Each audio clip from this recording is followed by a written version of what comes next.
may message kita ako mag-date tayo sa Jollibee. I'll let you borrow one of my polo shirts. Sa'yo na yung isang polo. Happy birthday! Ako nang bahala sa Blackpink World Tour ticket mo. Aww. Hello guys! I'm Gimpoy Feliciano and I'm back with another challenge video. So, sobrang tagal na simula nung gumawa ako ng challenge video. And today, ang gagawin kong challenge ay ang reading Instagram DMs. So, para sa mga curious kung anong kind of messages yung mga nakukuha ko sa mga strangers, sa mga random people na nagme-message sa Instagram ko. Kung curious kayo, this is reading Instagram DMs. Okay, so magsa-search lang tayo ng mga messages. Hanap tayo ng medyo interesting. Interesting. Okay, ang dami eh. Yung iba kasi parang kapag may fina-follow ka, di ba nahihiwala yon? Yung iba parang nasa inbox mo na, nasa DM mo na. Yung iba naman parang kailangan mo pang i-allow. So dun tayo sa mga hindi ko kilala. Sabi ni J_Montemayor, "Hi po Kuya Kimpoy, may crush po kasi ako. Di ko alam kung may chance po ba ako o wala. Ano po ba magandang gawin? Ayoko naman po mag-assume." Kahit sa Instagram DM ko ay may nagpapa-advise pa rin. Ano sabi niya? Hindi niya daw alam kung may chance siya sa crush niya. Para sa akin, di mo naman kailangang alamin na ngayon kung may chance ka. Basta kung may crush ka, maging inspired ka lang sa kanya. Huwag mo masyadong i-pressure yung sarili mo. Maganda yan na nai-inspire ka sa isang tao. Tuloy-tuloy mo lang, and kung hindi kayo para sa isa't isa, at least may inspiration ka. And chinek ko yung mga pictures mo, bata ka pa. Yeah, huwag mo na ma-pressure sa mga ganyan. Crush muna, okay lang yan. From Yema, "Hi Kimboy, can I have a video greeting from you on my birthday this coming October 29? La, 30 na? Happy birthday, Gemma.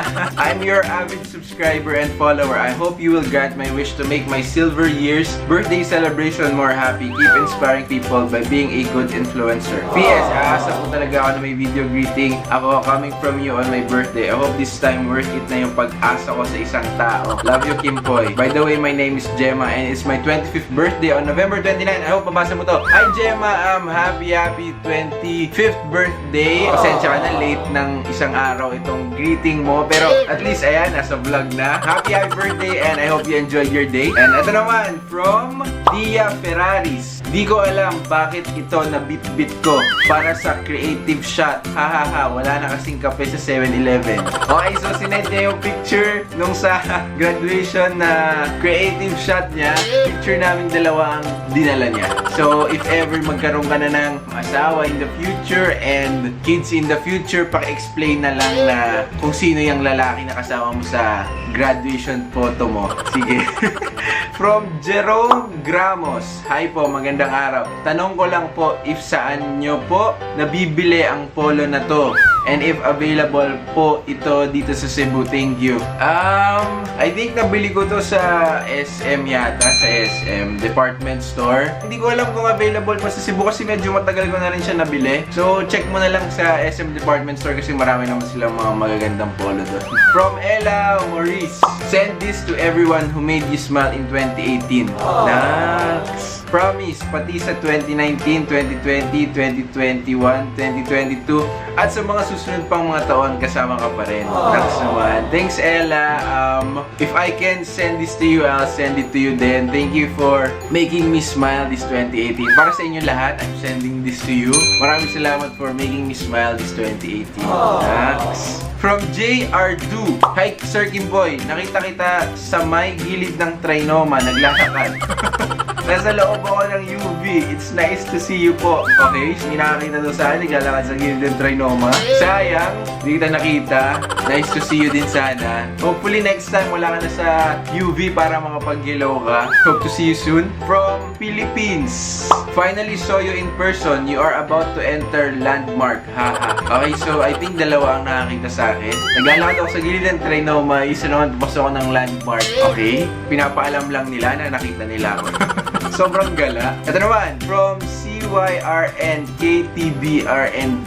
Hi Kuya Kims, huhu. Kakapalan ko na po mukha ko, huhu. Super fan po ako ng Blackpink and I really want to watch their concert po. Kaso ang aga po ng ticket selling. Sobrang sila po yung strength ko every morning. Music agad nila pinapakinggan ko and before I sleep sila pa rin. When I'm reviewing my notes para sa exams, ini-stop ko muna po sila to gain strength. Please, Kuya, help me po to get a ticket. Di ba po kasi sapat yung ipon ko and I'm a student. I don't know po kung paano bubunayin. Makabili ng ticket o masaya lang po Manila ang kaya ko. Sana po mabasa nyo to and sobrang thank you po in advance pa Christmas and birthday nyo na po ito.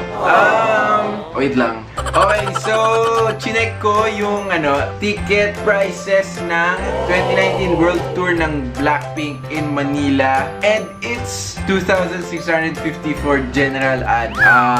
Kaya naman to make someone happy. Sige, gagawa ko ng paraan yan. I'll get you a ticket to watch Blackpink 2019 World Tour. Yeah, so happy birthday and Merry Christmas. Ako nang bahala sa Blackpink World Tour ticket mo. From Rafi Falsario, a God-glorifying day to you, Mr. Kimboy Feliciano. We are inviting you to be one of our judge in our upcoming singing contest, dance competition, battle of the bands, and spoken poetry during our founding anniversary to be held on February 12, 2019 at University of Perpetual Health System Dalta, Las Piñas Campus. The whole Perpetualite is looking forward to see you. God bless. I think dyan ako last time pumunta to receive my award as influential social media personality yata sa Las Piñas. Sige, pag-usapan po natin yan kung paano ako makapunta dyan sa February 12. Hindi pa ako nag-oo, pero parang na-announce na natin. So, sige po, pag-usapan po natin yan and sana makapunta ako dyan. Ito naman, from Holy Ann Terry. Nakatawa yung message niya. Natatawa ako. From Maid Moisel Jazz. I think I saw you here at SM North EDSA just now, pero di ko sure kung ikaw talaga yon. May nakita na naman sa akin at nag-message na naman siya. Most likely ako po yun kasi minsan pag nagmamall ako hindi na ako pumuporma, minsan naka-shorts lang ako and t-shirt ganyan. So baka ako talaga yun. Ako talaga yun. JB Mob 20, pahingi naman po ng freebies ni Jollibee para makakain naman kami. Sige, paano ko papadala?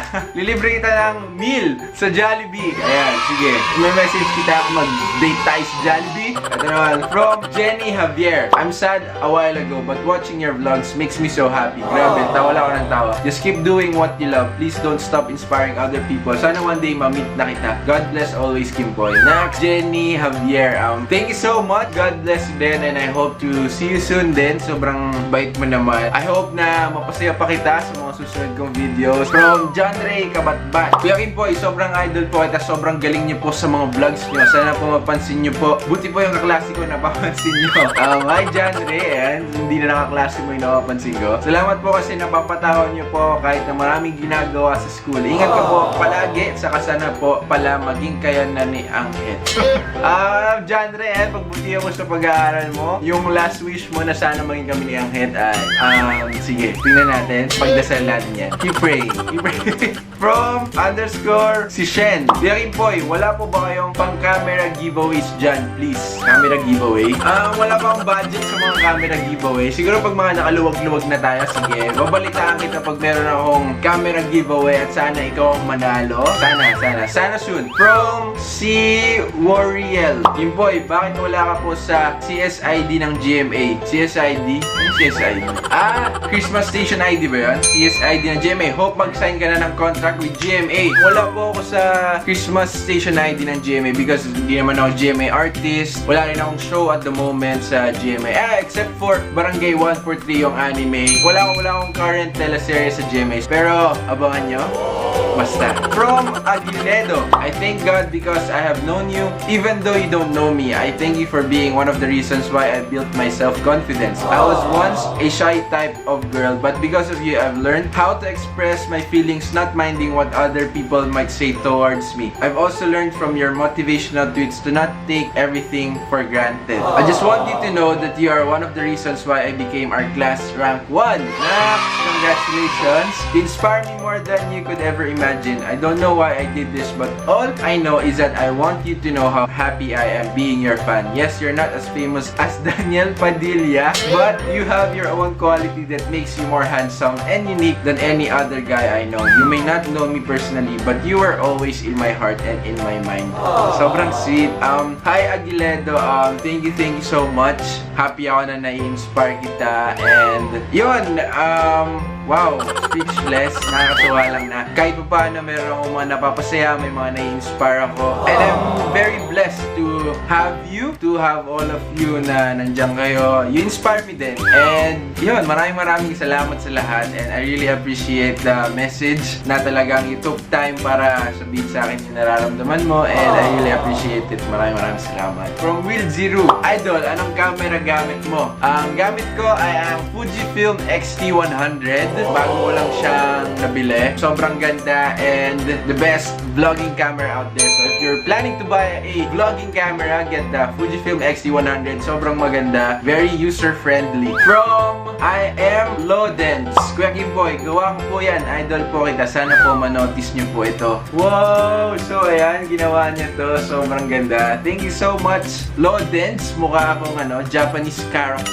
From Reese PH. Hi Kimboy, I just watched your video regarding Shinagawa. I just want to ask if you have astigmatism and what is your eye grade if you don't mind. Hi Reese, yes, I have astigmatism and my eye grade before ako nagpa-LASIK sa Shinagawa was 500 for both eyes, and ngayon after the surgery 20/10 na siya. 20 yung normal, 10 na yung isa kong mata, so mas malinaw pa siya sa normal. Sobrang ganda sa Shinagawa. If you're planning to have LASIK surgery, go to Shinagawa. Talagang sobrang recommended and tried and tested. I'm a living proof. I can see clearly. Amazing. Di na ako nagsasalamin. From Atong Manalo. Hi Kimboy, I'm a huge fan of yours. I just want to greet you a congratulations and wishing you genuine happiness. I just would like to try if you could let me borrow a pair of formal attire to be used in our company's year-end party. I'm not requesting this because I have nothing to wear, but I just want to feel your presence as I wore your outfit confidently and be proud that one of my idol let me borrow it. Thank you and God bless. Hi Atong Manalo. Sige, marami naman ako mga-polo dito. I'll message you kung taga saan ka, and I'll let you borrow one of my polo shirts. Sa'yo na yung isang polo, so you can wear it for your company's year-end party. From Danny Pasarino. Hola, ¿cómo va? Mi nombre es Daniela Isoy de Mar del Plata, Argentina. ¿Tú de dónde eres? Me gustaría, hindi ko maintindihan. So, kung naiintindihan niyo po itong message niya sa akin, ay paki-translate na lang. Hindi ko rin siya kilala, nag-message lang sa akin, feeling ko spam to. Paki-translate na lang kung naiintindihan niyo yan. And from Big Art Creations PH. So, they sent me this artwork. Thank you so much, Big Art Creations PH. And guys, so, yan ang mga example ng messages na natanggap ko sa Instagram. Sobrang dami pang message iba. Hi, hello, kumusta po ya Kimboy? Sana makausap kita. Greeting na happy birthday. Ayan, maraming salamat sa lahat ng mga nag-take ng time para mag-message sa akin privately and publicly. Maraming salamat. And I read your messages and your tweets. Hindi lang ako nakapag-reply sa lahat. Ang dami, sobrang dami. Basta I really appreciate it. Binabasa ko yung messages nyo. Maraming salamat. And I hope to see you guys all soon. And until my next challenge video, hope you enjoyed this video. See you! Magic in me. I got the magic, baby. Every time I touch that